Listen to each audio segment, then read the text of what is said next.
Wisconsin sophomore Johnny Davis is in the middle of his breakout season, but how high can his draft stock go?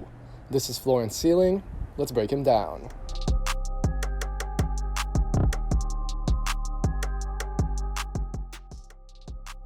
Johnny Davis showed some promise as a freshman at Wisconsin, but he is blowing up in a big way his second year. Davis is averaging 21 points per game and has quickly become the Badgers' go-to guy. His explosiveness, scoring instincts, and two-way potential have deservedly seen Davis rocket up draft boards. So let's take a look at what the 6'5" guard's role at the next level might be.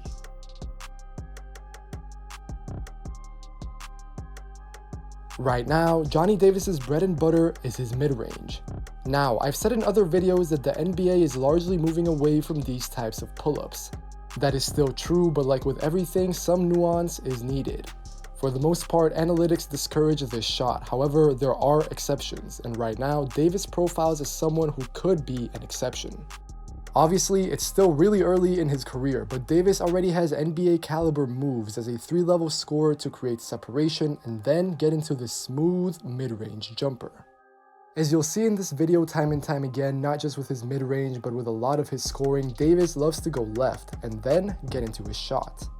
As of today, 43% of Davis's shots are 2-point jumpers. However, he makes them at a 40% clip, and just 12% are assisted. That means that even though Davis takes a bunch of these shots, he makes them at a solid clip and creates these looks for himself. His efficiency is not otherworldly, but it is pretty decent, especially for the volume. Davis keeps defenders off balance and can decelerate into his pull-up quickly, so he's always keeping opponents on their toes. I do think Davis's shot diet will have to change a bit, at least in the short term. Like I said, his efficiency is solid, but not elite.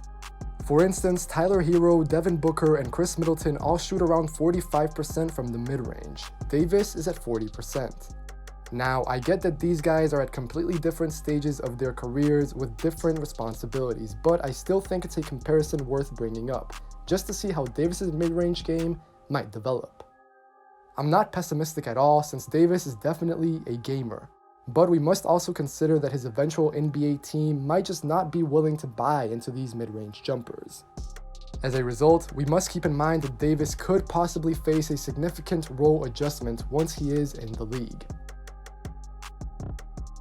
Extending out to the perimeter, I am a believer in Davis's three-pointer, even if I think he needs to take more threes overall.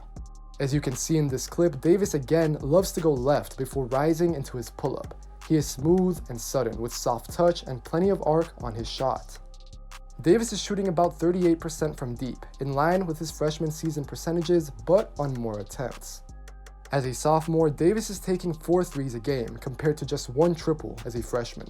That higher volume plus his numbers from the free throw line give me confidence that Davis is not a fluky outside shooter. But compared to his mid-range game, I actually like Davis more as a stationary shooter from 3. That means spot-ups or catch and shoots. I'm largely relying on the eye test for this, but I don't have an issue with this being the case. Davis is always going to be more of a 2-guard at the NBA level, so he will need to play off the ball. Now, that has not always been the case at Wisconsin given his high usage rate, but I expect Davis to be paired up with a more ball-dominant guard more often in the NBA. Right now, 65% of Davis's threes are assisted. That's not a low number really, but I'd honestly prefer it to be higher so that Davis could get easier looks from 3. Down the line, if Davis does develop into the type of alpha scorer that he is at Wisconsin, then he will need to grow as a self-sufficient shooter from 3. I think Davis can be a bit predictable. He loves to get into his step-back tray, but I think he has a wider variety of moves from the mid-range. And like I said earlier, Davis wants to go left into his shot most of the time. He'll have to get more comfortable going right if defenses start taking away this shot, which really should be the case if he grows into a superstar. Something to note about Davis is his in-between game, which according to his elementary and middle school coach has always been a part of his offense.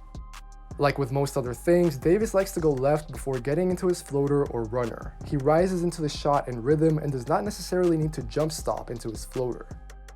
If Davis gets run off the 3-point line by his defender, he has this to fall back on. He is not the biggest, but he has very soft touch. I also think that Davis's in-between game will be important for him because he lacks creativity finishing at the rim at times.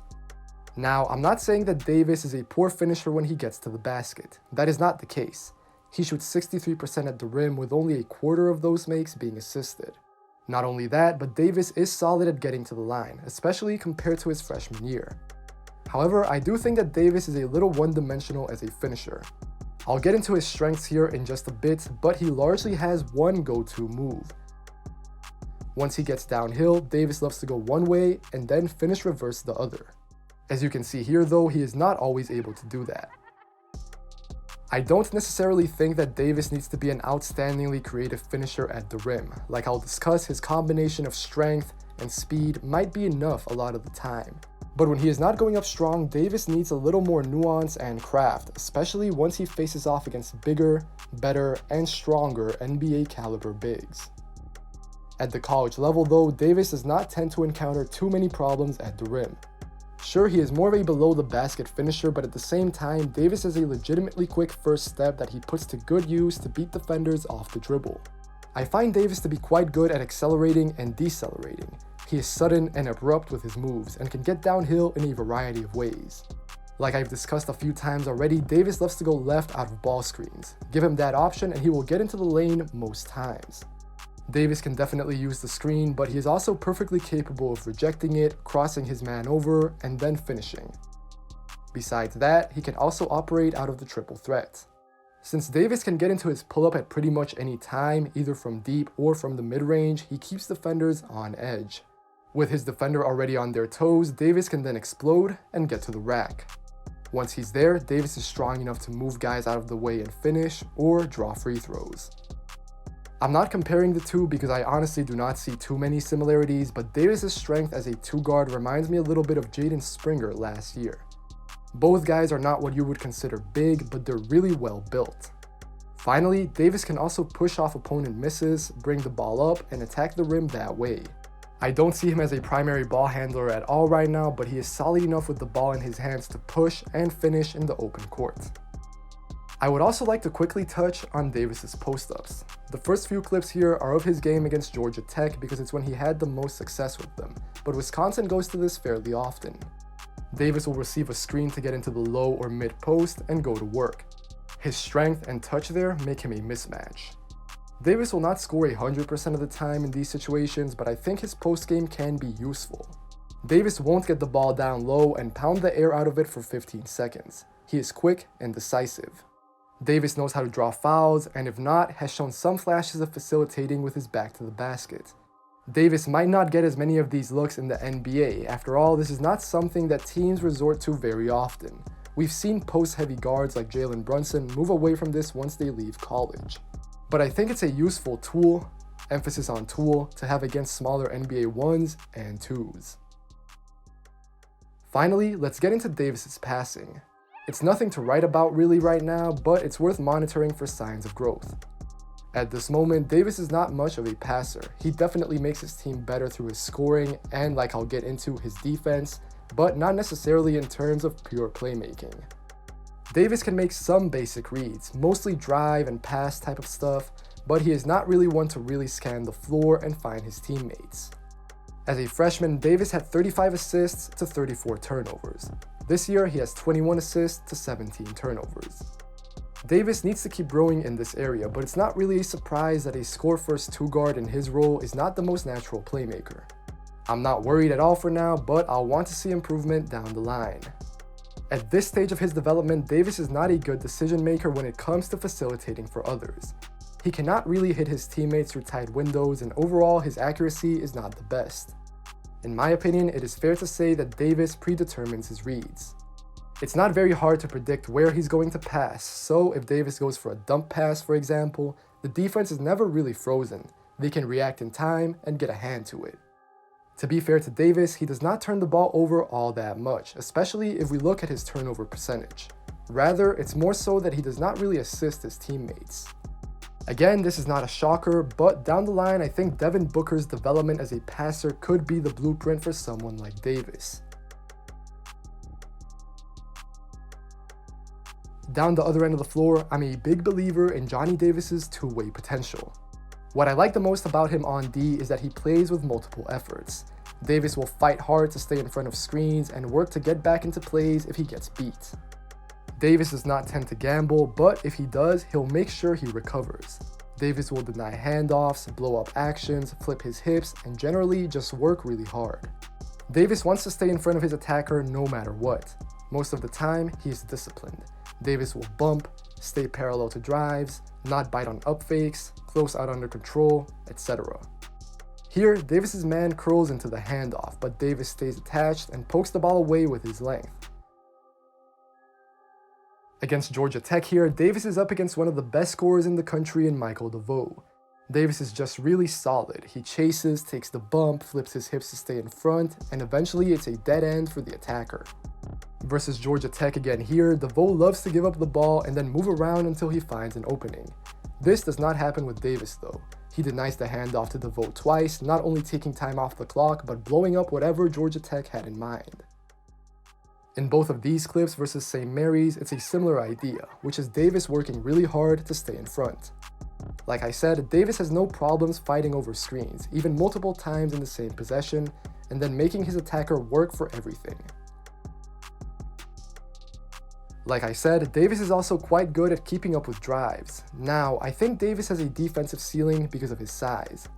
Even though we don't have his official wingspan, Davis does seem to have pretty long arms.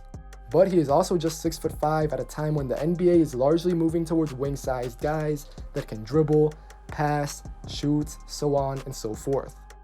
Just due to that, I think there is a limit to Davis's defensive potential, even if he plays big, and I really like what he does on this end of the floor.